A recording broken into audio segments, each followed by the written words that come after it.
Bonjour à tous et bienvenue. Nous sommes ravis de vous accueillir aujourd'hui au sein du campus créatif et numérique de Ionis Education Group, qui n'est autre que le premier groupe d'enseignement privé en France et qui, parmi ses 24 écoles et entités, compte Ionisix, sans qui vous ne seriez pas là ce matin, parce que c'est Ionisix qui a organisé ce petit déjeuner workshop. Alors en plus d'organiser tous les mois des événements de type workshop, conférences, interviews d'experts autour du digital, Ionisix est une plateforme numérique d'enseignement supérieur qui vous permet d'obtenir un diplôme certifié par l'État, ce au format 100% online et dans différents secteurs que sont le management, l'informatique, le marketing, la communication et j'en passe. Et donc si vous êtes intéressé, je vous invite à aller sur notre site internet, donc ionisix.com. Et je vous informe que Morgane Chiron, qui est parmi nous aujourd'hui, pourra répondre à vos questions en fin de workshop. De même, si vous êtes intéressé par ce type d'événement, je vous invite à liker notre page Facebook afin d'être informé des prochaines thématiques. Je n'en dirai pas plus. Je vais passer la parole à Madame Bertrand Diaz-Amanda qui va vous parler aujourd'hui du pouvoir de séduction des marques, le Brain Content Digital. Bon workshop à tous, à tout à l'heure. Donc les présentations ayant déjà été faites, je vous remercie d'être là, si tôt le matin.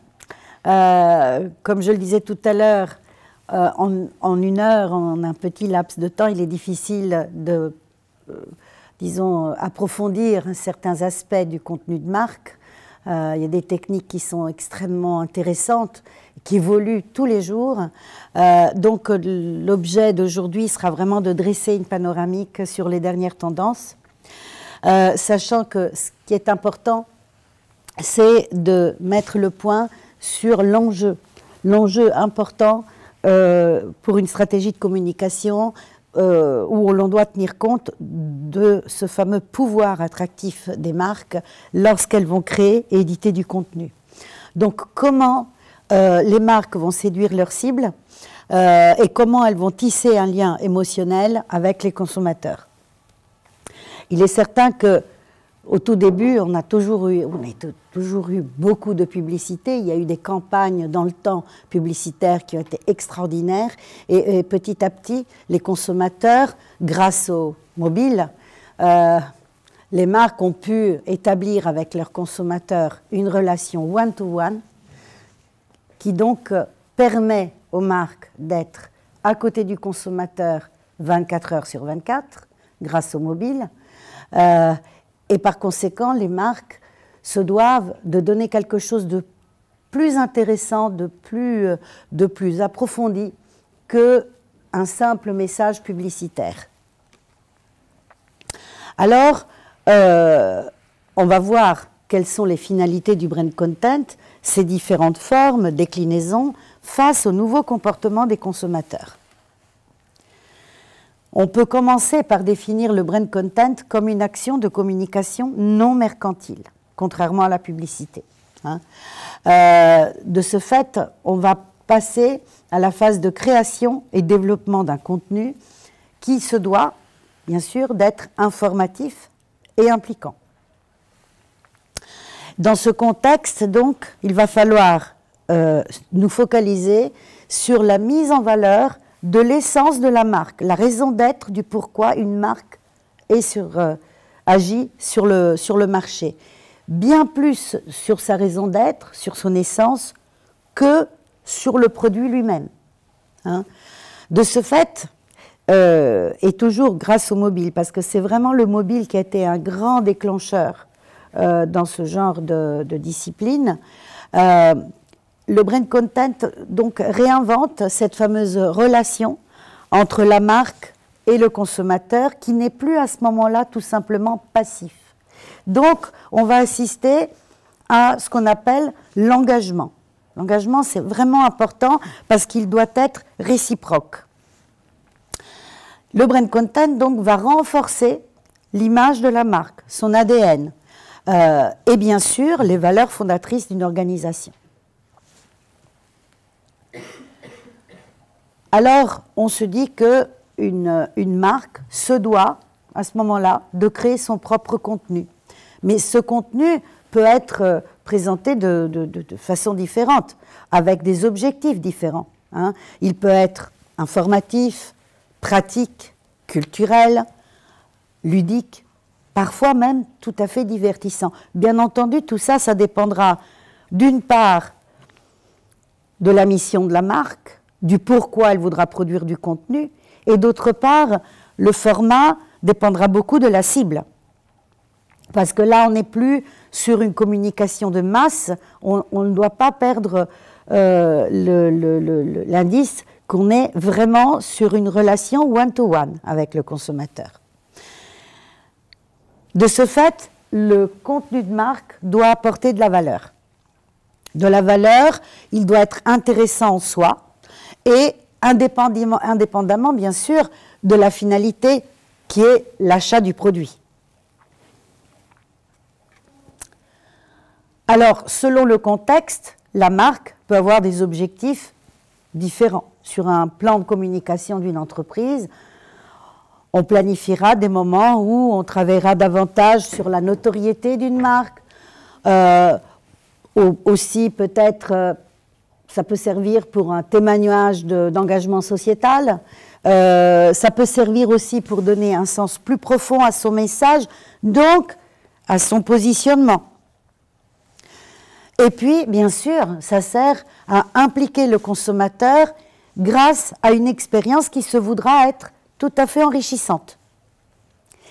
De ce fait, quand on parle d'une expérience enrichissante, il faut savoir que le consommateur attend un bénéfice. Alors, qu'est-ce qu'on entend par bénéfice? Premièrement, ça peut être un service à part entière au consommateur. Je cherche quelques renseignements sur la toile et je me retrouve face à un livre blanc. C'est un service qu'une marque va me rendre en me donnant, en m'offrant un contenu qui m'intéresse.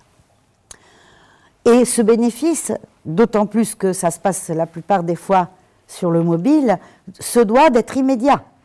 Je clique, je pose une question, j'attends une réponse tout de suite. Ça, c'est le principe du mobile. Alors, ça, c'était quoi? Maintenant, comment, de quelle manière, plutôt, on peut proposer du contenu en divertissant son public, en l'informant, ça dépendra aussi de ce qu'on recherche, peut-être aussi tout simplement pour se faire plaisir. C'est quand même une démarche de communication qui doit s'insérer dans une stratégie globale. Hein. La communication mobile, le brand content vont de pair, mais bien entendu, ça n'empêchera pas d'avoir d'autres actions dans le plan de communication d'une marque pour pouvoir atteindre ses objectifs. De ce fait, à partir du moment où on va produire du contenu, où on décide de s'y mettre, déjà c'est une action qu'il faudra planifier dans le temps, mais surtout, le premier objectif, c'est trouver le moyen d'accrocher l'attention du consommateur. Alors, qu'est-ce qui se passe? Dans le monde des marques, il va falloir rivaliser. Comment? En créativité. Il faut être extrêmement créatif dans les campagnes de brand content, parfois même arriver jusqu'au brand entertainment, donc pouvoir amuser moyennant un certain type de contenu, et le tout qui peut se faire avec, ça peut être des documentaires, ça peut être des jeux vidéo, ça peut être des tutoriels, ça peut être des web-séries. Donc ça dépendra aussi un peu, et on le verra de façon plus approfondie un peu plus tard dans la matinée, ça peut être aussi par rapport à l'histoire de la marque. Et ça, c'est vraiment très important. Alors, on a parlé de brand entertainment. Donc, on prend l'exemple de Prince, la marque Lu, Prince, avec évidemment des cibles qui sont des jeunes enfants, mais n'oublions pas, les mamans sont derrière pour payer, pour approuver l'envie d'un enfant. Qu'est-ce qu'ils vont faire? Parce qu'on sait que c'est quand même l'enfant est roi, hein, en termes de consommation. Dans le marketing, on fait des études spécifiques là-dessus. La marque, pour sortir du lot, elle a dû trouver moyen de faire en sorte d'impliquer ces jeunes publics, ces jeunes cibles, en se disant, on va les intéresser en lançant une histoire dont les enfants vont être les héros.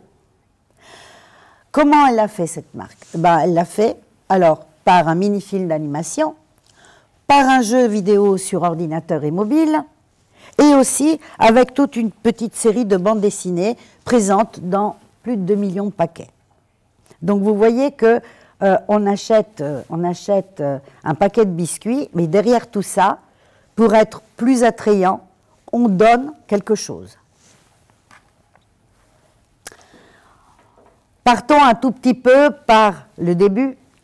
Quand est-ce qu'on a commencé vraiment à faire du brand content? On va faire 3 étapes très rapides sur les toutes premières actions de brand content qui sont aujourd'hui marquées partout dans tous les livres qui parlent de cette activité.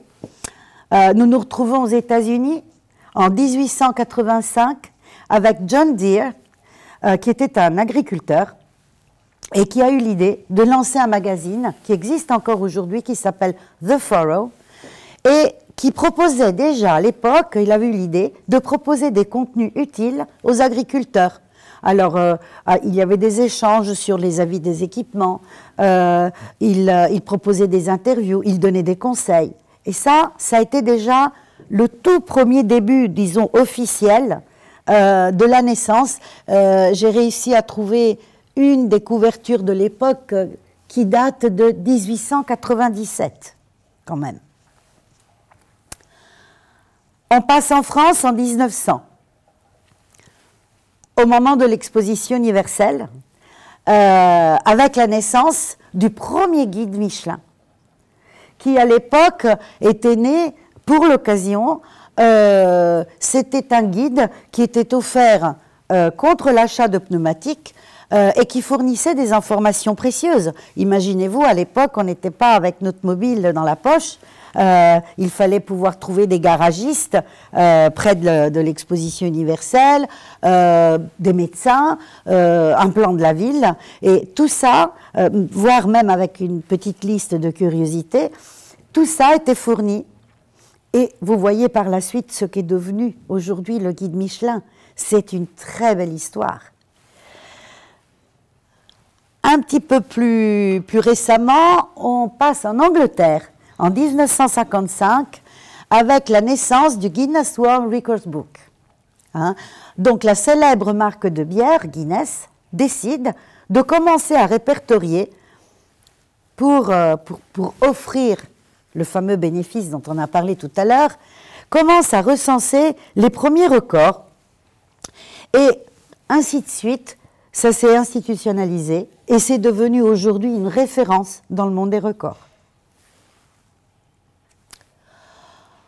Maintenant, on trouve, quand vous prenez l'avion, vous avez les fameux In-Flight Magazine qui rendent service, surtout dans les voyages long courriers. Vous avez des magazines très intéressants avec des reportages sur tous les lieux les plus beaux du monde, avec des conseils sur les restaurants, sur la nourriture, sur les us et coutumes du pays que vous allez visiter.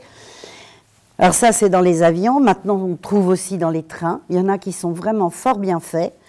Et Leroy Merlin a été un des pionniers en France en termes de contenu de marque, avec le lancement de ce fameux magazine Du côté de chez vous, qui ensuite est devenu, en plus d'un magazine, une émission qui, disons, on voit souvent à la télé, vous savez, à peu près à l'heure prime time, vers les 20h, Leroy Merlin, Du côté de chez vous, avec des petits témoignages de gens qui doivent, en effet, par exemple, changer une maison, transformer des écuries en maison d'hôtes, donc ils vont bricoler. Donc vous voyez que c'est un contenu qui, plus ou moins directement, dans ce cas-là indirectement, nous emmène au monde de la marque, à son core business.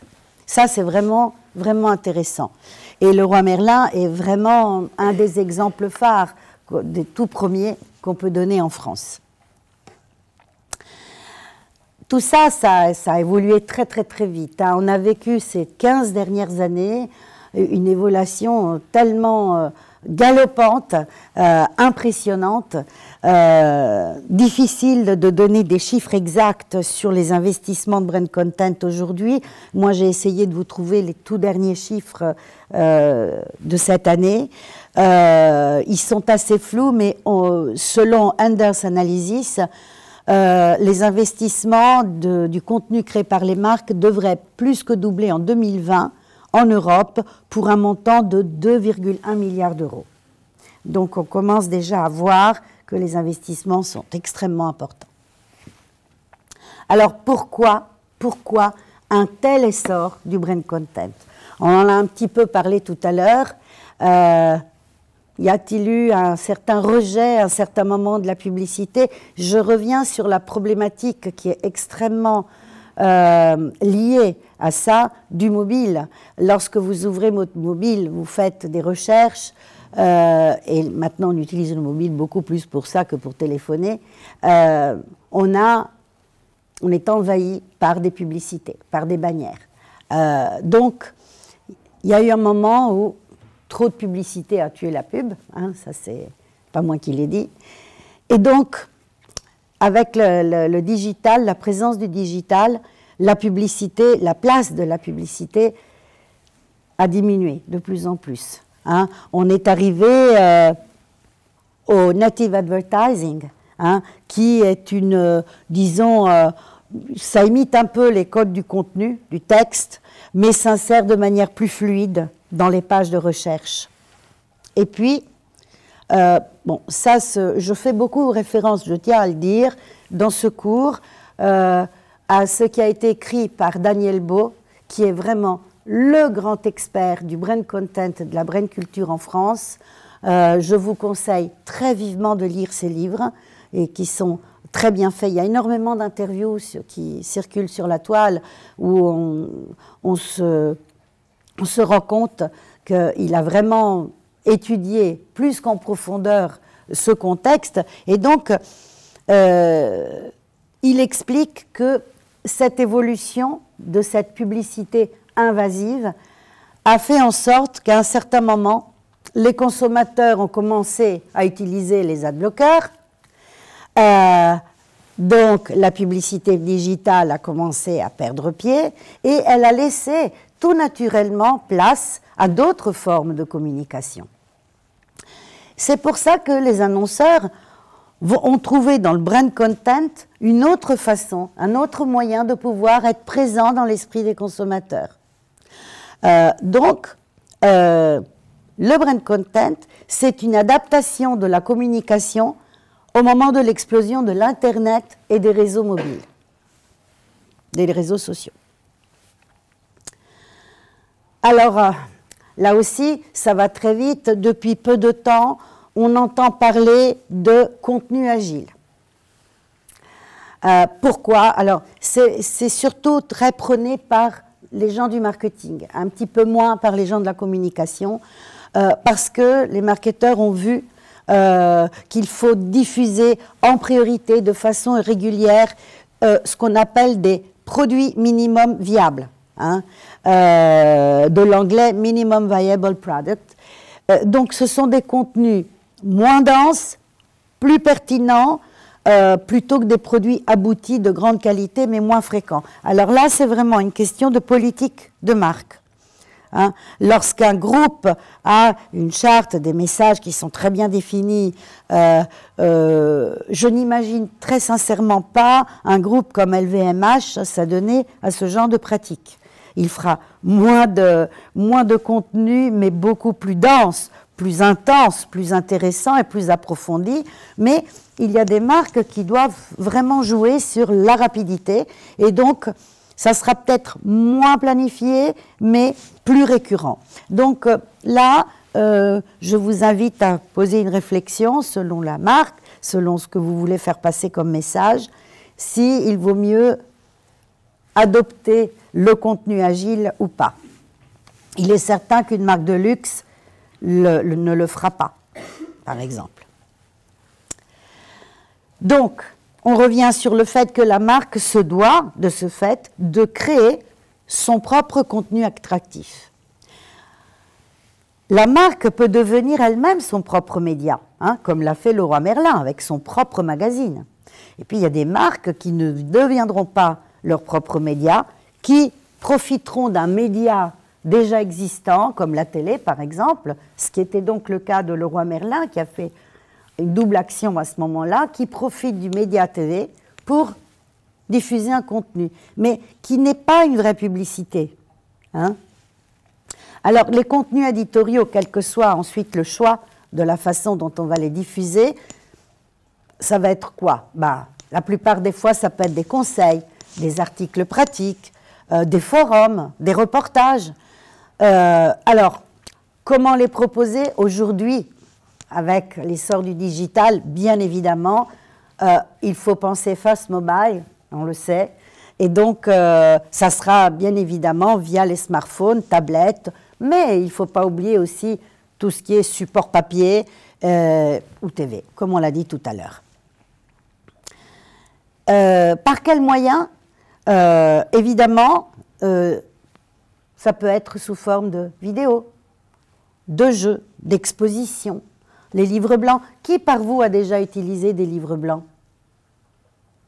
En faisant des recherches, vous avez peut-être trouvé, téléchargé votre livre blanc sur, par exemple, le marketing du luxe. C'est très intéressant. Pourquoi? Parce que c'est une marque, par exemple, une agence de communication qui veut faire parler d'elle. Elle va se proposer avec une expertise sur un domaine bien précis. Donc, vous allez faire des recherches avec des mots-clés. Et là, vous tombez sur une agence qui va vous dire « Nous, on sait, nous, on connaît. Téléchargez notre livre blanc. » C'est une étude, au fait. Alors, on vous fait des panoramiques plus ou moins approfondies sur un contexte bien précis. Alors, il y en a qui sont plus ou moins valables, mais il y en a qui sont vraiment très, très, très bien faits et que je vous conseille en tout cas de voir parce que c'est une technique qui est très intéressante en termes de référencement. Alors, avec le contenu, on saura qu'on pourra faire une chose qui est très intéressante, c'est tisser un lien émotionnel utile pour les consommateurs. Donc, le brand content, qu'est-ce qu'il va faire? Il va développer ce sentiment d'appartenance qui va contribuer donc à rendre la marque plus connue et bien sûr à développer cette fameuse notion dont on a parlé tout à l'heure qui est l'engagement marque-client. Cet engagement marque-client doit retenir notre attention pour une notion qui est primordiale, c'est la notion du don contre don. D'un côté, on va voir la marque qui va proposer un contenu qui va être un réel bénéfice pour la cible par le simple fait de recevoir un contenu intéressant par la marque. C'est l'exemple du livre blanc de tout à l'heure. Le contre-don, et vous verrez par la suite tout ce que ça peut générer, ça va être l'attention portée par la cible à la marque. Et donc, bien évidemment, cette cible, qu'est-ce qu'elle va faire? Elle va devenir un relais positif pour elle, parce qu'elle va partager. Je parle là, j'insiste beaucoup sur le mobile, parce que c'est toujours l'instrument maintenant présent dans ce style de partage. Donc, elle va partager le fait qu'elle a pu, la cible, acheter un produit ou utiliser un service dont elle sera même peut-être très contente. Et donc, la première chose, elle va le recommander, elle va le partager. Alors, évidemment, les marques de luxe, ce sont les marques qui ont le plus d'outils, le plus de possibilités pour faire de la création de contenu. Hein. En fait, une grande marque de luxe, elle fait partie forcément du patrimoine culturel d'un pays. La France, elles foisonnent de marques de luxe qui peuvent partager un grand patrimoine culturel parce qu'elles vont témoigner de l'art de vivre, hein, de l'évolution de l'artisanat, de certains courants artistiques. Regardez tout simplement Hermès au départ. Hermès a commencé à travailler le cuir pour tout ce qui était équipement en cuir destiné à l'équitation. Et voyez maintenant, par cette forme artisanale extrêmement recherchée et pointue, à quel point c'est devenu une marque phare dans le luxe. Alors, à ce moment-là, pour ces marques de luxe, il va falloir saisir toutes les opportunités qui vont nous permettre de bénéficier de leur histoire. Les marques pourront donc promouvoir et se singulariser par rapport au reste du marché, par rapport à leur savoir-faire. Et là, c'est une façon aussi pour elles de réaffirmer ce pourquoi ce sont des marques uniques. Hein? Donc, pour ce faire, il va falloir que leur contenu soit d'une extrême qualité, de façon à pouvoir captiver vraiment le consommateur pour les valeurs qu'elles incarnent. Un des exemples phares que je ne me lasserai jamais de donner, c'est le fameux film de Bruno Aveillant,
quartier.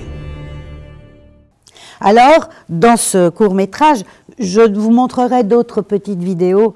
Là, il était un petit peu trop long par rapport au temps imparti pour cette petite panoramique. Je vous le décris rapidement. C'est un voyage effectué par une panthère. Je ne sais pas si vous l'avez vu. Alors, je vous invite à le revoir. C'est un voyage effectué par une panthère où vient retracer toute l'histoire de la maison Cartier. Hein. Alors là, va se créer ce fameux lien affectif parce que le consommateur commence à rêver, à rentrer vraiment dans l'univers de la marque. Hein. Donc, en rentrant dans l'univers de la marque, la maison Cartier nous fait part, nous rend complices, nous implique et nous rend conscients de son grand savoir-faire, notamment sur la recherche et la taille de certaines pierres précieuses. Et c'est là où, bien évidemment, le message, le contenu du message est extrêmement relié au positionnement de la marque. Alors, on a parlé du secteur du luxe, mais bien évidemment, le brand content s'adapte à tous les secteurs. Hein. Vous avez bien entendu parler du régime minceur spécial K de Kellogg's, du programme d'entraînement de Nike+, et puis des marques tels que des opérateurs mobiles comme Orange, Bouygues Télécom ou SFR ont fait beaucoup de contenu de marque. Pareillement pour les banques. Maintenant, beaucoup de banques ont leur propre chaîne TV que vous retrouvez facilement sur YouTube. Qui de vous n'a peut-être pas vu, il y a déjà quelques années, les fameuses web-séries très amusantes du CIC. C'était un produit que le CIC voulait vendre à des cibles d'étudiants. Et donc, la petite web-série était interprétée par un comique qui s'appelle Cyprien, vous le connaissez peut-être parce qu'il a pas mal de fans sur YouTube. On aime ou on n'aime pas, mais en tout état de cause, à l'époque, quand ça a été fait, ça a vraiment eu un très grand succès. Hein. Et là, je vous invite à voir le tout dernier exemple, très récent, de la part de la compagnie de téléphonie mobile Orange, qui a décidé de fournir un contenu un peu décalé. Hein. Alors, elle a décidé d'intégrer la pop culture dans son univers. C'est super intéressant parce que, au fait, elle a créé une espèce de plateforme internationale de pop culture en 2015. Ça a été fait en collaboration entre le groupe Orange et l'agence 1969, avec une ligne éditoriale qui était divertir avec du sens. Et là, on est devant une grande création de contenu puisqu'on parle d'un magazine 100% digital qui présente des articles et des vidéos et qui recense plus de 100 numéros hebdomadaires publiés, 90 000 visiteurs en moyenne par mois et 128 par semaine en moyenne. Ici, vous voyez une des couvertures du magazine digital avec une représentation pop de Almodovar. Et là, elle a fait quelque chose aussi de très intéressant, et c'est pour vous montrer que donc le contenu peut ne pas être directement, strictement lié à l'activité première de la marque, mais à des activités qui tournent autour de la marque. Alors, qu'est-ce qui tourne autour de la marque Orange, la téléphonie mobile? À quoi ça vous fait penser? Au big data, aux millions de données récoltées par un opérateur automobile. Et là, Orange décide de se présenter, de se proposer comme un expert du data. Donc, ils expliquent au public lambda qu'est-ce que c'est qu'une ville intelligente. Vous me direz, qu'est-ce que c'est avoir une ville intelligente avec Orange? Oui, le lien, c'est le data qui est traité par la marque. On a quelques minutes pour la voir. C'est très bien fait.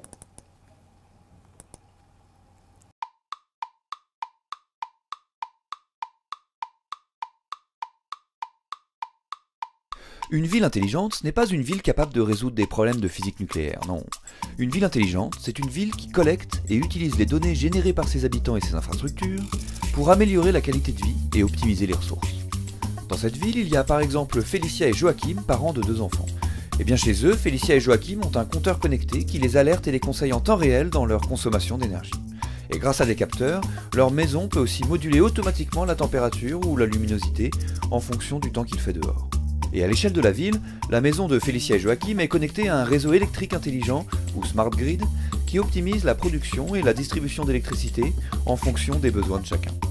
Mais la ville intelligente, c'est aussi Vincent, responsable des réseaux d'assainissement, qui est prévenu en temps réel lorsqu'un incident se produit sur une canalisation.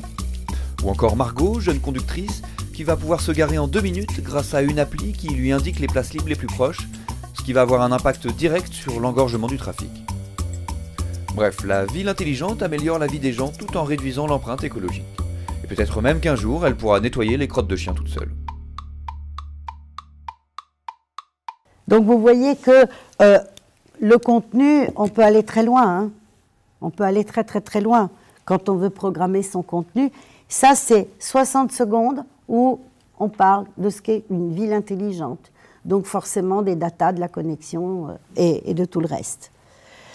Alors, voyons voir maintenant quels sont les atouts du contenu de marque. Vous verrez que je l'appellerai souvent contenu de marque parce qu'au fur et à mesure qu'on va progresser dans cette présentation, vous verrez que Brand Content, selon la façon et les formes qu'on va l'utiliser, pourra changer de nom. Donc ce qui est important, c'est de savoir le contenu produit par une marque. Alors il va servir tout d'abord pour développer cette fameuse relation qui doit être vivante, riche avec le consommateur, par le biais de contenu. Donc n'oubliez pas cette relation one-to-one qui est primordiale. Pourra aussi servir à générer, fidéliser une audience intéressée. Alors bien entendu, ça ne sert à rien de générer de l'intérêt par une cible si ensuite on n'arrive pas à la fidéliser. Hein. Ça sert à créer sa propre bibliothèque de contenu. Ça, c'est quelque chose de très intéressant parce qu'une bibliothèque de contenu, on va décider dans un plan de communication qu'on aura pas mal de choses à dire en termes de contenu. Ces contenus devront être planifiés, stockés, enrichis au fur et à mesure. C'est ce qu'on appelle la bibliothèque de contenu, qu'il faudra déployer au fur et à mesure tout en suivant son plan de communication. Et enfin, comme on l'a vu tout à l'heure, créer un univers auquel le consommateur, non seulement il adhère, mais il doit s'identifier. Du point de vue stratégique, c'est très important. Alors, comment on va le faire? En produisant, par exemple, on sait que la vidéo, c'est une des choses qui marche le mieux, parce qu'elle contient l'image, le son, le texte, tout, la voix. Donc, des courts ou mini-métrages, pas trop long, entre 1 minute 30 à 5 minutes. Là, on vient d'en voir un de 60 secondes, qui vont être faciles à diffuser. Mais la valeur ajoutée, c'est que ce sont des publications où la communauté de fans va contribuer, parfois, sur les réseaux sociaux, à stimuler les échanges autour du contenu, via le partage. Ça, c'est une des clés de succès. C'est vraiment un outil d'échange entre la marque et les cibles qui va donc, à retenir, créer des liens et donc augmenter la connotation positive qui va être liée à la marque. Mais il faut aussi que le succès soit durable. Et bien entendu, les marques évoluent. Étant donné que les besoins des consommateurs évoluent, les marques se doivent d'évoluer, même dans l'offre de leurs produits. Un des exemples intéressants en termes d'adaptation du contenu, c'est Blédina, qui pendant des années nous a envoyé son claim, c'était du côté des mamans, et qui à un certain moment a dû adapter son contenu parce que maintenant il y a beaucoup de papas qui s'occupent seuls de leurs enfants. Et donc, elle a transformé son claim en disant du côté de papa, des mamans et des papas. Donc vous voyez que l'adaptation du contenu est une chose sur laquelle il faut faire très attention. Alors, on vient de vous distribuer une petite matrice de contenu qui est très intéressante, que vous pouvez garder parce que ça peut vous donner plein d'idées. L'agence, c'est deux agences anglaises, l'agence First Ten et Smart Insight, qui ont réalisé une infographie il y a déjà 2 ou 3 ans, très utile aux professionnels du marketing qui s'intéressent au contenu de marque. Et elle a été traduite en français par MetaContents. C'est une matrice qui va classer les différents types de contenus qu'une marque peut intégrer dans sa stratégie éditoriale. Pour la comprendre, vous verrez que, vous l'avez sous les yeux, vous avez un axe vertical, un axe horizontal. Dans l'axe vertical, vous allez pouvoir vous passer d'un objectif du rationnel vers l'émotionnel, et l'axe horizontal de la notoriété, donc de la reconnaissance, à l'acte d'achat. Si vous croisez ces deux axes, vous avez 4 stratégies éditoriales possibles. Pour mieux vous expliquer,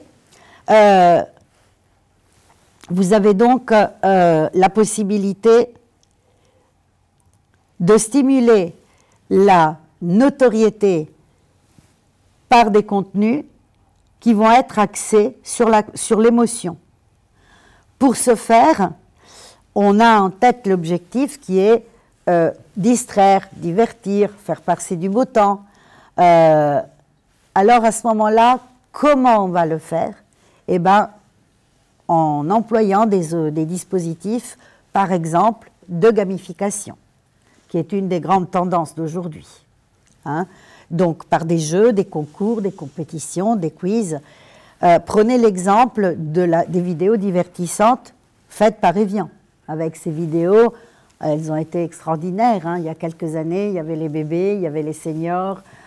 C'était une façon amusante, passant par le côté émotionnel pour pouvoir distraire et divertir les gens. Une autre facette, c'est développer sa notoriété, non plus par l'émotion, mais par le raisonnement. Alors là, cette matrice va vous être utile parce que vous verrez que là, l'objectif n'est plus de divertir, mais va être plutôt celui d'informer, d'éduquer ou de rendre service. À ce moment-là, les moyens changent, hein, doivent s'adapter aussi. Donc, cela peut se faire moyennant des infographies digitales, moyennant des e-books, les fameux livres blancs dont je vous ai parlé tout à l'heure, par des études, par des rapports de tendance, par des articles aussi, axés conseils ou actualités. Enfin, parfois, ce qui est très intéressant aussi, ça peut être moyennant des interviews d'experts. Troisième moyen, comment déclencher l'acte d'achat avec des contenus axés sur l'émotion. Là, l'objectif va être d'inspirer, de donner envie, de créer le besoin. Hein?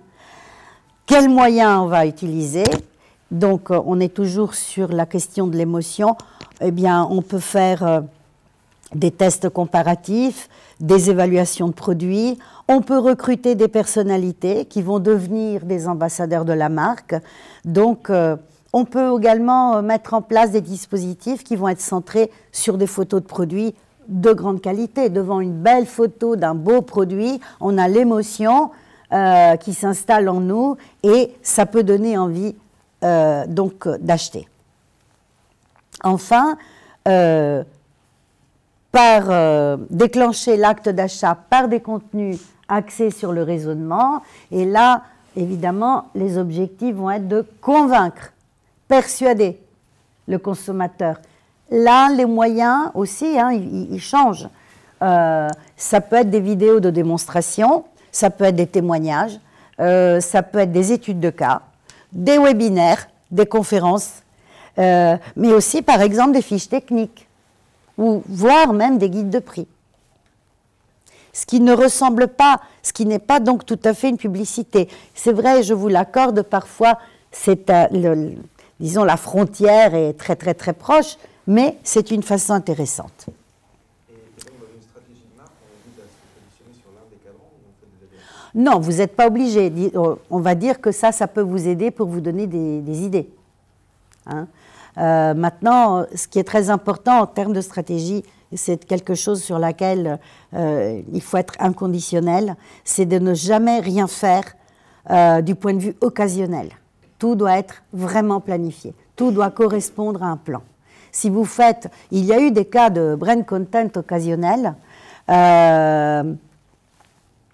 a eu des grands succès sur le moment, mais après c'est resté comme ça. Ce qui est très important, c'est planifier à moyen et long terme. C'est pour ça qu'on parlait de bibliothèque de contenu et essayer, et bien entendu, on n'a pas forcément que le même objectif toute l'année, hein. On peut avoir des objectifs différents, on va les planifier et à ce moment-là, on va adapter le contenu et la forme et par quelle manière on va le déployer selon le moment, selon la cible, selon bien sûr le message et la promesse à transmettre. En tout état de cause, l'enjeu, plus grand enjeu, c'est de capter l'attention du consommateur et donc pouvoir s'imposer dans un véritable théâtre d'influence. Ça, c'est très important. Pourquoi je dis toujours à mes élèves, n'hésitez pas à lire, n'hésitez pas à vous renseigner. C'est parce que ça va aussi enrichir votre créativité, votre vocabulaire. Il faut vraiment ne pas hésiter à observer tout ce qui est autour de vous pour stimuler cette créativité qui vous permettra à un moment donné d'avoir le mot-clé, la parole qu'il faut, le ton adapté pour pouvoir faire en sorte que votre message soit vraiment impactant et captivant. Évidemment, hein, je reviens, parce que c'est quand même très important, sur les possibilités offertes par le digital. Vous avez des groupes qui vont faire du contenu de marque via une exposition. Regardez ce que fait la fondation LVMH avec des expositions absolument extraordinaires. Donc, j'inclus ça dans une stratégie globale. Mais aujourd'hui, c'est incontournable, hein, et les possibilités sont très nombreuses, hein. Vous avez la possibilité de faire des vidéos, des applications interactives, des web TV. Il y a pas mal d'exemples. On va en voir quelques-uns. À un certain moment, Evian a décidé de montrer, vraiment, affirmer son positionnement responsable. Donc, comment elle l'a fait? Eh bien, elle a intégré des QR codes sur ses bouteilles afin de communiquer sur ses engagements éco-responsables. Les codes, une fois qu'on les scanne, renvoient au site pureevian.com. Et là, on retrouve des témoignages, des jeux éducatifs, des vidéos qui vont être tous consacrés sur un argument, ça c'est le bénéfice consommateur, qui est celui de la réduction et de la compensation de son empreinte carbone. Alors, il y a eu aussi énormément d'articles où on dit que le QR code est mort. Bah, vous voyez que ce n'est pas si vrai que ça. Travailler sur les gens à l'époque où ça a été fait, résultats très mitigés. Alors, des résultats, on va en parler tout à l'heure. Vous allez voir qu'il y a des choses assez intéressantes. Toutefois, pensez à une mère de famille qui va chez Leclerc, hein, parce que c'est un exemple aussi phare dans le monde de la distribution, et qui sera très contente, grâce au QR code, de profiter de promotion ou de profiter, par exemple, d'arguments de vente sur une région responsable qui vend des produits français, frais, etc. Ce sont finalement des méthodes qui sont peu utilisées par les jeunes. Les jeunes n'aiment pas le QR code. Mais pensez qu'il y a plusieurs cibles, hein, sur un marché, et la cible de la jeune maman qui va faire ses courses à la fin de la semaine est une cible qui est peut-être très intéressée par tout ce que peut lui donner un QR code. Donc, c'est mort sans être mort. Mais c'est en tout cas un exemple. Alors, pour parler du digital, un argument incontournable, c'est celui d'Instagram. Instagram qui est un réseau qui marche extrêmement bien en ce moment. Donc là, on sait que les réseaux sociaux se démarquent comme un des leviers importants pour la diffusion du brand content. Hein. Et surtout, Instagram, depuis qu'il a commencé à nous proposer les fameuses stories, c'est tout récent, ça date d'août 2016, donc c'est un nouveau format pour les marques. Il faut savoir que 80% de l'audience d'Instagram a moins de 35 ans. L'application comptabilise 4,2 milliards de j'aime par jour en moyenne. Les marques, tous secteurs confondus, s'y intéressent et on trouve plusieurs secteurs. Donc, l'intégration des marques est multiple. Un des exemples, une des premières qui a saisi cette opportunité, c'est Airbnb. Elle a investi la section Stories de l'application Instagram pour générer de la visibilité sur son concept Airbnb Experience. Le produit a été lancé en décembre 2016, donc il y a un an, où des experts locaux donnent aux voyageurs leurs recommandations sur une ville, une excursion, un quartier, quelque chose à faire. La campagne Airbnb, par exemple, va embarquer la communauté à Tokyo dans les coulisses d'un lieu que seuls les locaux connaissent pour prendre un cours de cuisine de soupe miso. Alors évidemment, aujourd'hui, les gens sont très friands de ça.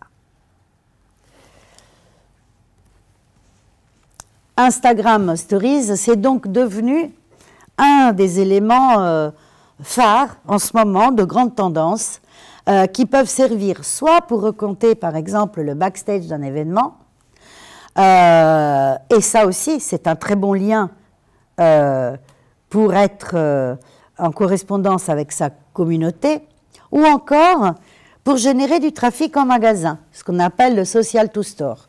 Hein. C'est donc une des autres finalités des stories d'Instagram.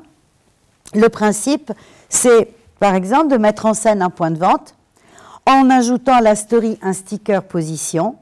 L'utilisateur va cliquer dessus et il est automatiquement redirigé vers une carte géolocalisée du magasin de la marque. C'est ce qu'a fait une jeune marque française très intelligente qui s'appelle le Slip Français et qui a profité de la canicule de juillet 2017, donc d'il y a peu de mois, pour montrer où étaient ces points de vente avec ce fameux sticker de géolocalisation. J'insiste là encore, qui dit géolocalisation dit grâce au mobile. Hein, on ne peut obtenir ça que grâce au mobile. Quelques chiffres quand même pour Instagram. 60% des utilisateurs ont découvert un produit ou un service sur Instagram. 75% des Instagrammeurs font une action après avoir été inspirés par un post. 29% des utilisateurs sauvegardent des photos ou des vidéos de marque. Et enfin, 80% des utilisateurs suivent fidèlement une marque. Est-ce que c'est votre cas ?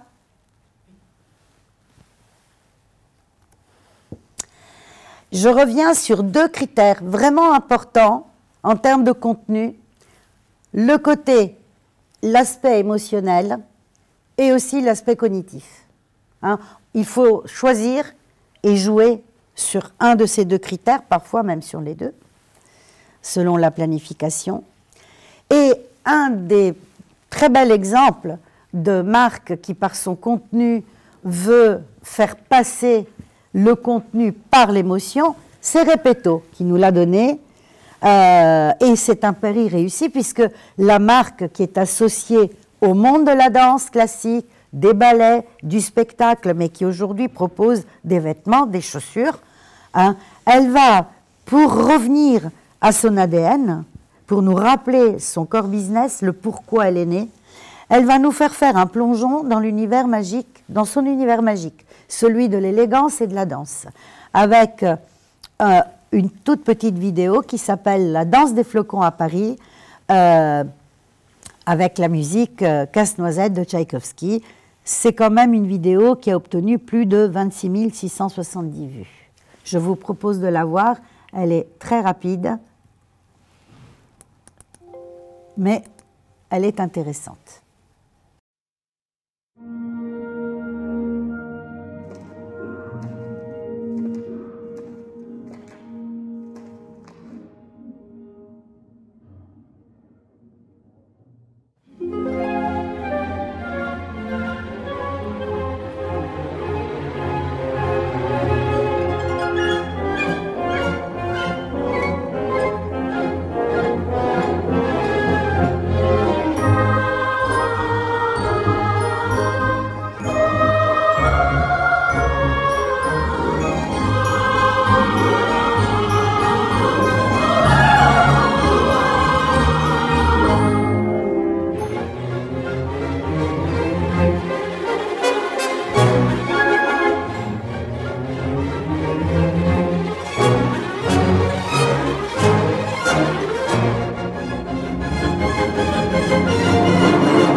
vous voyez que c'est par quelques secondes d'une vidéo que la marque rappelle quelle a été sa raison d'être dès le départ.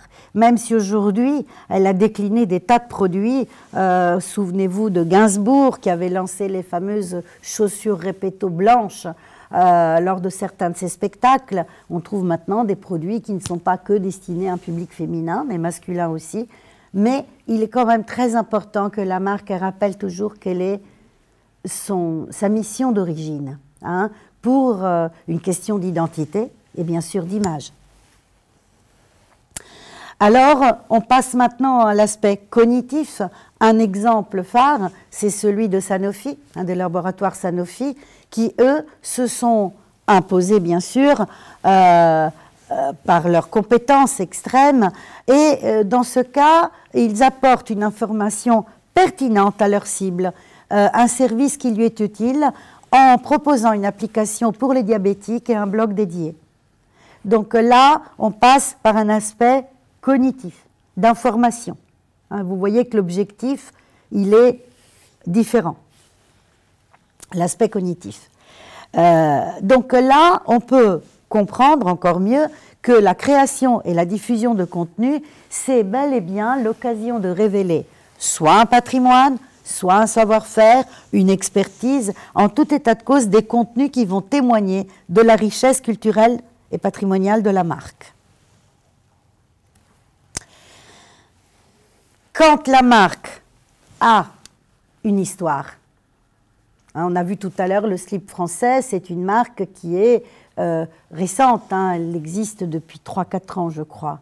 Mais quand une marque a une très longue histoire, une très belle histoire, là alors on peut se dire qu'on passe par des opportunités extraordinaires pour pouvoir faire de la création de contenu, ce qui nous emmène à s'intéresser à l'aspect culturel. Donc on va quand même parler de brand culture.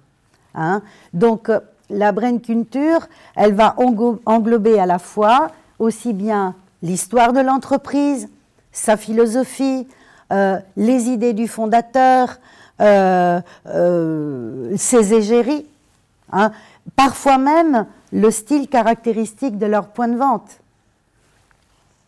Que des occasions pour pouvoir penser culture.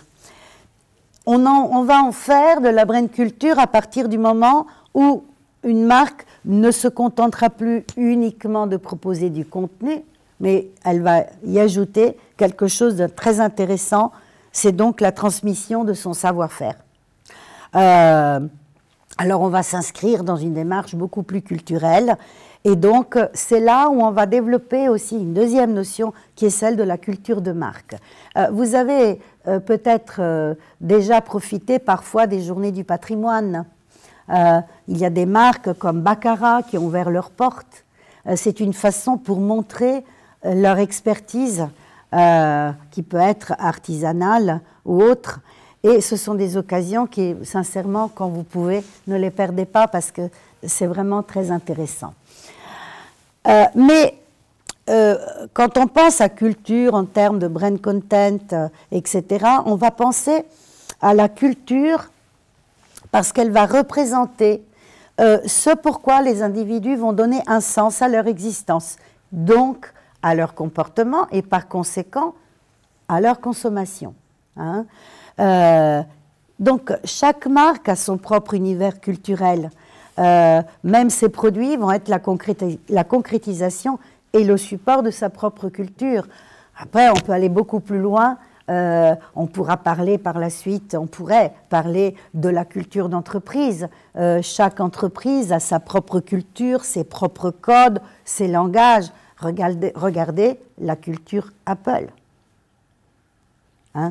C'est un exemple extraordinaire. Alors, pour revenir à la question de la culture, on va utiliser la culture, on va se dire que la culture va être un outil pour la marque, va représenter un système de valeurs et va être donc source d'inspiration. Si je prends en exemple, une source d'inspiration peut être le pays d'origine d'une marque. Prenez l'exemple de la marque Mercedes, donc de voitures allemandes.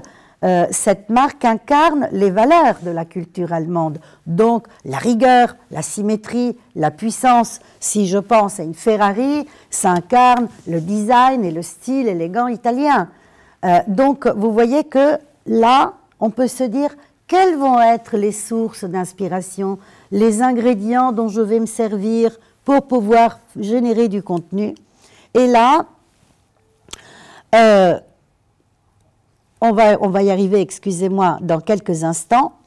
Mais il faudra penser que le pouvoir des marques va dépendre d'une part, et tout premièrement, de leur influence, de la capacité qu'elles ont à transmettre la culture dans laquelle elles vivent.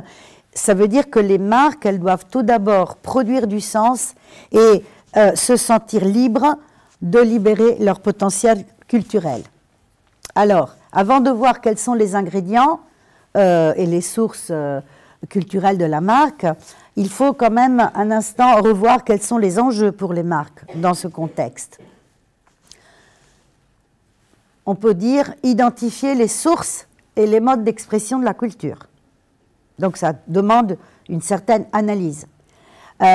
Maîtriser les clés d'une culture forte, valoriser ce qu'on appelle les résonances culturelles, et ça en vue de renforcer l'attachement des consommateurs, piloter les marques dans la diversité culturelle d'une économie mondialisée. Ça veut dire quoi? Pensée internationale.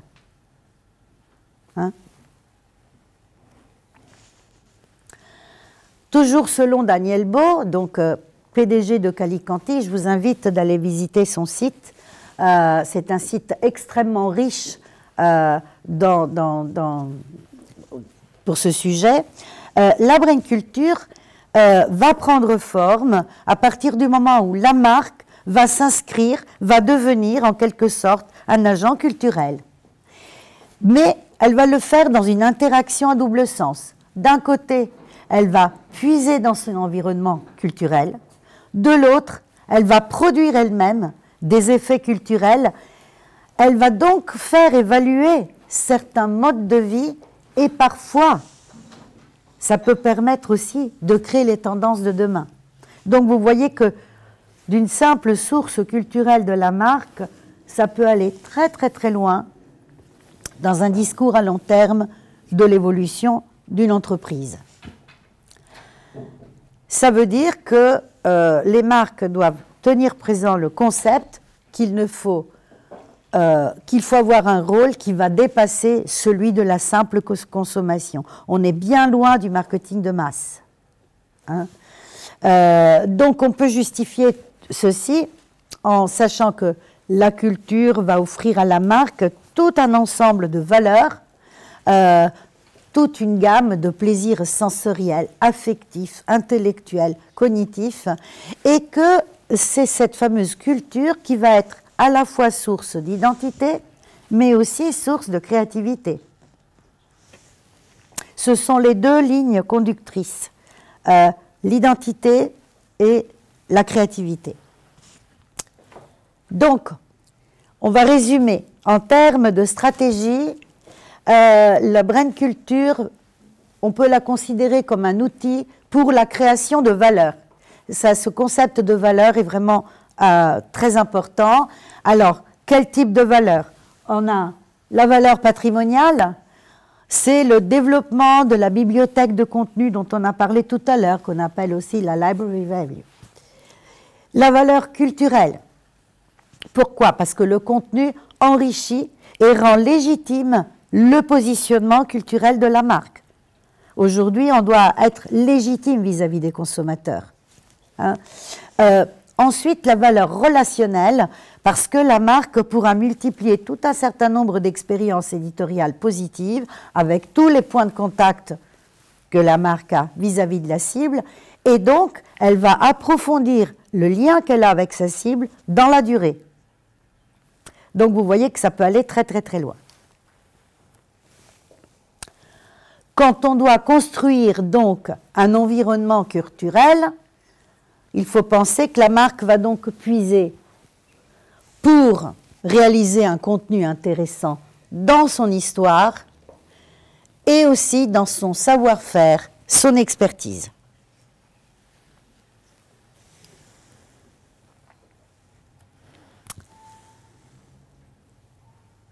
La marque se pose donc comme un agent culturel. Elle va donner un sens et un rôle à celle qu'est la simple activité commerciale. Elle va aller un petit peu plus loin. Donc elle va légitimer sa raison d'être auprès des consommateurs.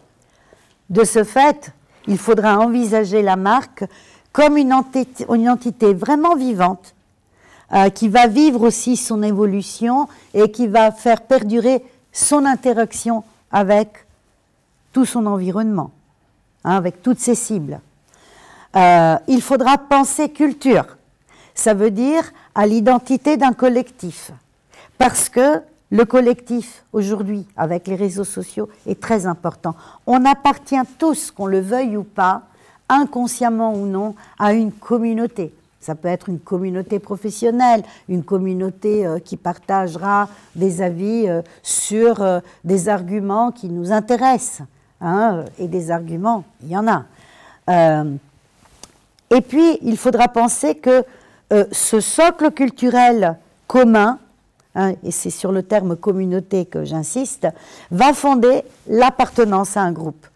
Et cette appartenance à un groupe est importante parce qu'on va parler de reconnaissance par ce groupe.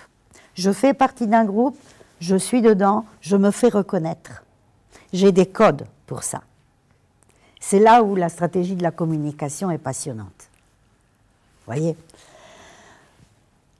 Donc, quand la marque devient un agent culturel, il faudra qu'elle repense un peu son objet dans un cadre de relation qui se voudra, d'une part, plus large.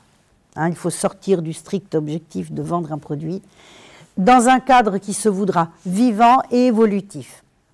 Un cas intéressant, ça a été celui de Chanel. Chanel, à ses tout débuts. Parce que là, on peut aller plus loin, on peut parler d'innovation, etc. À l'origine, il faut savoir que la marque a eu un lien très étroit avec le mouvement socio-culturel d'émancipation des femmes au début du siècle. C'est quand même Coco Chanel qui a lancé le fameux tailleur. Parce que, à l'époque, la marque était, la femme a été engoncée avec des robes serrées, avec des corsets. C'était, imaginez les années 20, les années 30, c'était tout ce qu'il y avait de plus beau comme élégance féminine, mais en tout état de cause, ce n'étaient pas des vêtements qui permettaient à la femme de travailler. Et Chanel a pensé au tailleur comme quelque chose de très féminin, mais qui permettait une activité professionnelle. Là, on va déjà parler d'innovation. C'est un exemple d'innovation fonctionnelle. Alors, cette marque, elle a accompagné ce mouvement en proposant donc des vêtements plus pratiques, tout aussi élégants d'ailleurs. Ce qui est important, c'est la prise de position culturelle et idéologique de la marque. Donc, il y avait une contestation d'une vision décorative de la femme qui était engoncée, et c'était donc une forme de contenu qui était basée par l'innovation. Je ne vous le montre pas aujourd'hui parce qu'il est un petit peu plus long que les autres, mais il y a un petit film qui est assez récent, qui s'appelle The Lion, où une voix raconte d'où Coco Chanel a pris son inspiration. Ça, c'est un très bel exemple de brand content.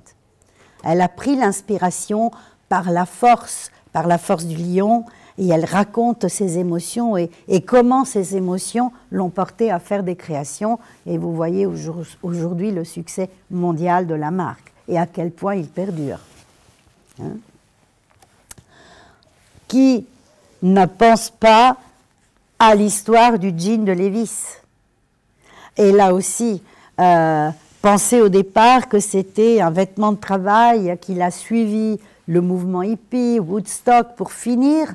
Aujourd'hui, ça représente les codes modernes de la mode et de la séduction, le jean.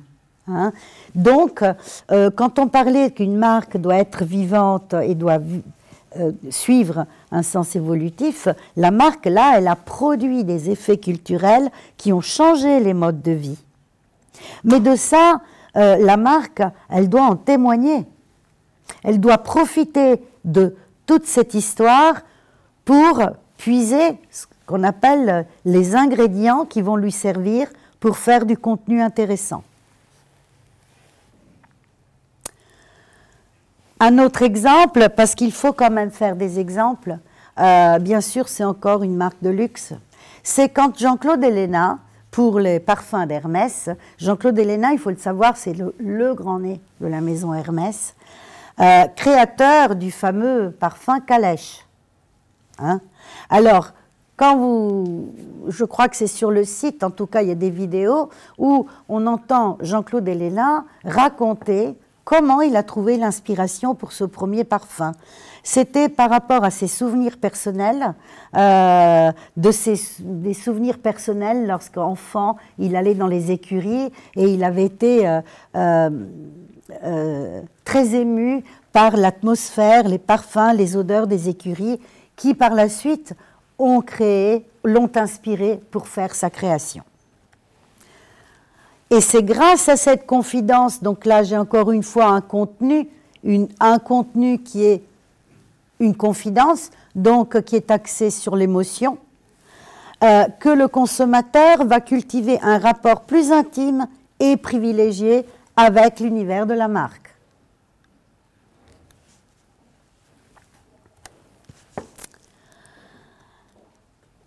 Quand on parle de création de valeur, il faut toujours penser à long terme. Hein? Donc, ça veut dire que la marque doit pouvoir acquérir un statut d'icône. Nike l'a fait avec la culture de l'héroïsme et du dépassement de soi. Red Bull, qui a prôné la culture de l'extrême. Evian, avec la culture de la jeunesse éternelle. Havana Club, qui a construit son identité autour de la culture cubaine et qui, malgré tout, a quand même progressé de 18% et est devenue la marque préférée de Rome des barmen. À tel point que maintenant, la marque a sa propre chaîne officielle.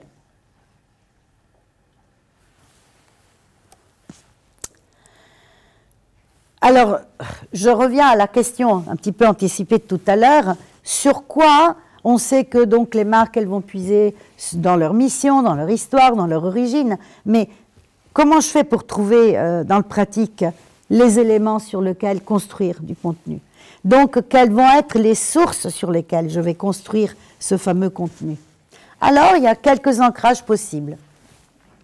Par exemple, pensez à Caudalie, son ingrédient, c'est la vigne. Donc, la culture de la vigne, c'est l'ingrédient pour Caudalie. Je peux penser à l'activité comme source culturelle de la marque, un métier, un savoir-faire. On a vu tout à l'heure l'exemple de Repetto et du monde de la danse. Un lieu géographique. Pensez à l'Occitane, à les senteurs de Provence. Évidemment, l'histoire peut fournir un terreau tellement riche pour développer la culture. Regardez l'exemple de La Durée, maison fondée en 1862, qui a fait perdurer l'ambiance des salons de thé du 19e siècle encore aujourd'hui, et qui en fait d'ailleurs sa particularité en termes d'image. La nature, c'est encore un élément exploité par de nombreuses marques. Un des exemples, c'est Yves Rocher, dont le claim est la beauté par les plantes, qui a été un des premiers à démocratiser la cosmétique pour les femmes, avec des vidéos, des conseils, des tutoriels, etc. Donc là aussi, vous voyez, on parle de tutoriels, conseils, vidéos, applications, ce sont tous les moyens plus ou moins faciles, plus ou moins onéreux, parce qu'il y a aussi une question de prix, pour faire parler de sa propre marque. Et là, j'en reviens à un exemple phare aussi, qui est celui de Louis Vuitton. Il faut quand même savoir que depuis sa création, quel a été l'élément qui a déclenché la naissance de l'activité de Louis Vuitton? L'élément voyage. Maltais d'origine, il a accompagné depuis le début les plus grands explorateurs, hommes d'État, pionniers dans tous leurs déplacements. Si vous avez l'occasion d'aller à Asnières, visiter le siège de Louis Vuitton, vous pouvez encore voir dans les fameuses journées du patrimoine des malles anciennes extraordinaires qui étaient du véritable mobilier de travail. Quand les reporters partaient, par exemple en Afrique, ben, ils avaient des malles comme ça, et vous les voyez, elles s'ouvrent, vous avez l'emplacement pour la machine à écrire, le petit tabouret, les petits tiroirs pour les feuilles. C'était des œuvres d'art, de véritables œuvres d'art. Alors, comme beaucoup de marques, vous savez, on fait des produits, etc., et puis on s'éloigne un peu de sa toute première activité, hein. Alors, il y a un moment où Louis Vuitton a décidé de recentrer sa communication sur ce fameux élément du voyage. Et donc, il a essayé de faire vivre l'expérience du voyage à son consommateur par différentes manières. Une des toutes dernières a été, par exemple, parce qu'il faut savoir que dans le brand content, il faut pouvoir saisir des opportunités, hein, les fameux City Guides qu'il a édités sur toutes les villes les plus intéressantes du monde. Alors là, c'est plus du digital, c'est du papier, mais comme je vous le dis, il faut l'inclure dans une stratégie globale. Alors, oui, et qui sont même vraiment... Mais oui, parce qu'on a toujours ce point de référence, c'est le voyage. Donc vous voyez que, quelque part, c'est un peu comme ce qu'on disait tout à l'heure chez Orange, que ce soit directement ou un petit peu plus indirectement lié à la marque, il faut quand même que la marque puisse rappeler quel est son ADN, son essence du départ. Alors, là, j'ai marqué le terme opportuniste. Il faut savoir que vous pouvez avoir 3 typologies, grosso modo, hein, de contenu de marque. Vous avez le contenu de marque occasionnel. C'est celui qu'on déconseille le plus. Parce que vous ne pouvez pas d'un seul coup apparaître sur la toile, faire du brand content juste occasionnellement une fois. Vous pouvez avoir beaucoup de likes, beaucoup de vues, et puis passer très vite dans le monde des oubliettes. Vous pouvez avoir le brand content opportuniste, comme dans toute stratégie de communication, vous avez des opportunités à saisir dans l'année, surtout dans le cas de vente, par exemple, de produits, peut-être plus que de services, et vous avez des activités parfois saisonnières aussi. Imaginez-vous, eh bien, dans l'industrie du chocolat, les opportunités données par Noël, Pâques, la Saint-Valentin, et ainsi de suite. Là, toujours, il faut revenir sur l'histoire du plan de communication qu'on se fait dès le départ. Il va falloir saisir, planifier toutes les opportunités qui permettront de faire parler de la marque, pour ensuite, bien sûr, arriver à l'objectif final qui sera celui de vendre. Hein. Et puis après, vous avez le brand content stratégique qui est celui qui correspond à une planification et à beaucoup d'actions qui vont être réalisées dans la durée. Mais, alors on a parlé de quelques ingrédients, quelques sources sur lesquelles la marque peut s'inspirer. Il y a aussi d'autres dimensions, hein. Il y a des dimensions qui vont inclure le rapport physiologique, celle des gestes, des bruits, des couleurs, des odeurs. On a un exemple avec Harley-Davidson. Vous allez sur le site d'Harley-Davidson et une des premières choses à laquelle vous allez penser, c'est la sonorité des moteurs. Ben, ça fait partie des sources de la marque, des sources d'inspiration. Hein. Ça peut être pour certaines maisons de luxe, un papier de soie parfumé pour faire un paquet. Là, c'est très intéressant parce qu'après tout ça, ça nous emmènerait à parler du marketing sensoriel, qui est encore une autre discipline très intéressante. Mais vous voyez que les deux peuvent aller ensemble. Toujours en revenant sur la question de la valeur culturelle, la culture est à considérer comme un héritage. C'est ce qui va faire le lien entre la marque et le consommateur. La culture de la marque va donc faire, quand c'est possible, référence à ses racines. Prenez l'exemple de Lacoste, hein, qui a trouvé son ancrage dans l'aristocratie française des années 20 et le début d'un sport qui à l'époque se voulait un sport d'élite, le tennis. Encore aujourd'hui, la marque profite de son capital marque avec toutes les valeurs tangibles et intangibles, dont par exemple le fameux brevet du tissu qu'elle a inventé pour démarrer cette fameuse activité sportive d'élite de cette époque-là qui permettait de ne pas transpirer. Et tout ça, ça doit se répercuter et perdurer dans le temps. Ça nous amène à comprendre qu'on va parler de la création, de la possibilité de la création d'un imaginaire collectif qui va se partager, se construire sur une idéologie, sur des mythes, sur des croyances qui vont être partagées au sein d'une communauté. Quelques étapes à retenir en termes toujours de stratégie. Au moment où vous décidez de déployer un contenu qui va être attractif pour vos cibles, il va falloir commencer par rechercher toutes les sources afin de nourrir le positionnement, le message de la marque.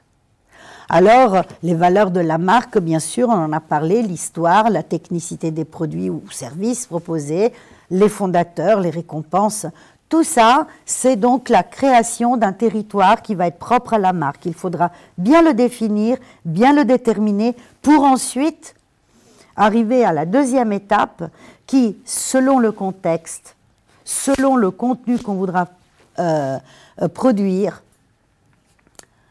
il faudra donc choisir le ton, le style, c'est ce qu'on a vu tout à l'heure sur la matrice de contenu. Est-ce que selon la cible, selon le message, selon le caractère et la mission de la marque, est-ce que je vais choisir donc un style humoristique, divertissant, informatif? Il va falloir surtout aussi identifier les médias réseaux sociaux sur lesquels publier. Et puis, très important, et ça se relie énormément aussi à la communication mobile, définir une fréquence de publication et s'y tenir.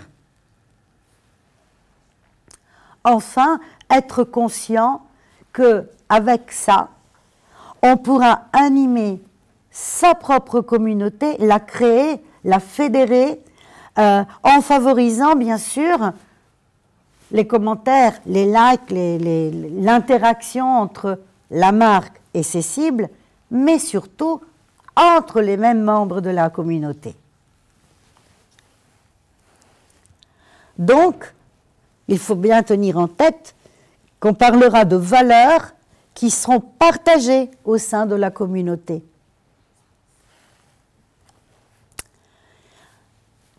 Ceci a généré quelque chose qu'on appelle le User-Generated Content. C'est le contenu qui se voudra intéressant, impactant, attractif et qui va donner naissance à un contenu généré par la cible et la communauté. Par la cible et la communauté, moyennant partage de photos, de commentaires, etc. Qu'est-ce que c'est pour le consommateur, le partage au sein d'une communauté? Eh bien, c'est un gage d'authenticité.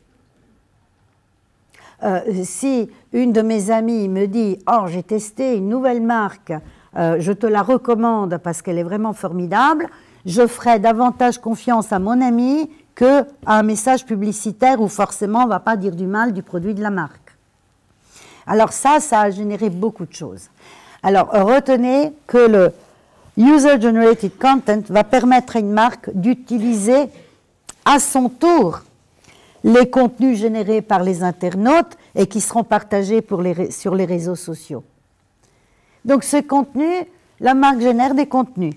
La communauté va les partager, va les enrichir, va en créer à son tour. Et la marque pourra même profiter des contenus générés par sa communauté. C'est là qu'est toute l'astuce. Un des exemples phares sur le partage et l'enrichissement du contenu par la communauté, c'est Lego.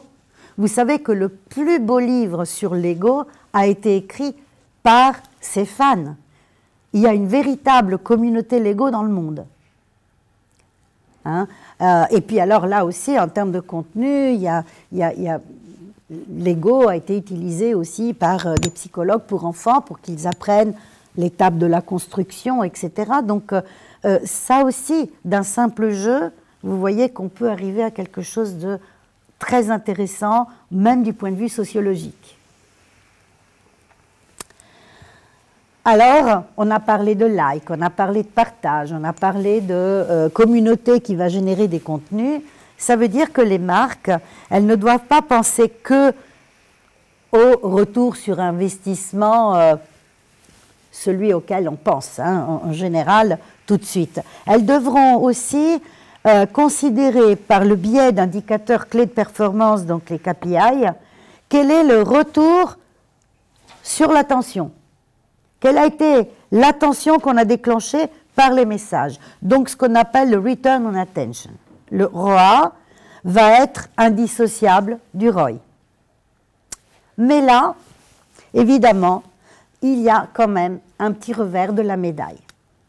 Il y a un petit revers de la médaille sur lequel il faut faire une petite réflexion. Il y a eu quand même des études, des statistiques, comme vous l'avez dit tout à l'heure, pour les QR codes déviants. Hein. On investit beaucoup sur certaines campagnes et parfois les retours sont malgré tout médiocres. Et de ça, il faut en être tout à fait conscient. Ça dépend des cas. Ça dépend des cas, des moyens mis dessus. Il y a Douglas Holt, qui est un professeur à Harvard et qui s'intéresse énormément à toute cette partie du marketing du contenu, qui nous explique que tout est relatif. Si on compare les résultats obtenus parfois, je ne dis pas toujours, parfois, par le contenu de marque, et si on le compare au succès des stars du sport, de la chanson qu'on trouve sur les réseaux sociaux, ou alors à la réussite flagrante de tous les youtubeurs ou instagrammeurs, ou les stars ou les influenceurs, eh ben, le cumul des likes de ces personnes-là dépasse de loin ceux du contenu déployé par les marques et donc du contenu généré par la communauté de fans de la marque. Donc c'est vrai qu'on a insisté à un certain moment à un grand bouleversement, tout à partager, etc. Mais finalement, on se rend compte que parfois, une simple personne qui d'un seul coup a une idée d'une chanson géniale, elle va obtenir en une journée des millions de likes alors qu'une société aura fait tant d'efforts et il lui aura fallu tellement plus de temps pour pouvoir obtenir ne serait-ce que la moitié de ces likes. Donc, il faut quand même faire un petit peu attention à cette... il y a toujours un revers de la médaille. Ça veut dire qu'il y a une évolution aussi dans le contenu qu'on propose. Il y a une évolution qui est importante. Hein. Le contenu, bien sûr, doit nous étonner, nous intéresser, nous stimuler, mais au fur et à mesure que le temps passe, le contenu va prendre des formes différentes. Alors, on va parler aujourd'hui, une des dernières tendances, c'est la crowd culture. Hein. Ça veut dire, on va parler de la crowd culture comme nouveau vecteur d'innovation culturelle et de production d'idées. On va donc parler de branding culturel. Sur les médias sociaux, certains le considèrent comme une forme plus approfondie, plus efficace que le tout simple contenu de marque dont on a parlé au départ. Je parle bien de certains parce que tout le monde n'est pas d'accord, mais ça fait partie des tendances du moment. Donc Douglas Holt le considère comme un des phénomènes parmi les plus importants survenus avec l'émergence des médias sociaux. Ce sont donc quoi? Des gigantesques communautés en ligne qui sont rassemblées spontanément, bien sûr, en fonction de leur intérêt. Alors là, on va distinguer deux catégories. Des sous-cultures qui vont être très actives, très vivaces, qui se réunissent par des thématiques innombrables, alors des fans de science-fiction, des runners, des défenseurs du roman victorien ou autre chose, et puis des univers artistiques qui vont être voués à ouvrir de nouveaux horizons dans le domaine de l'art et du divertissement. Alors là, on va parler de contenus qui vont être issus de ces crowd cultures, on va parler des meilleurs bien sûr, qui vont dépasser en termes d'influence les contenus conçus et diffusés par les marques. Le concept étant de capitaliser sur des sous-cultures émergentes et d'innover continuellement en utilisant des images contre-culturelles fortes. On va parler de culture contre culture, images contre-culturelles fortes.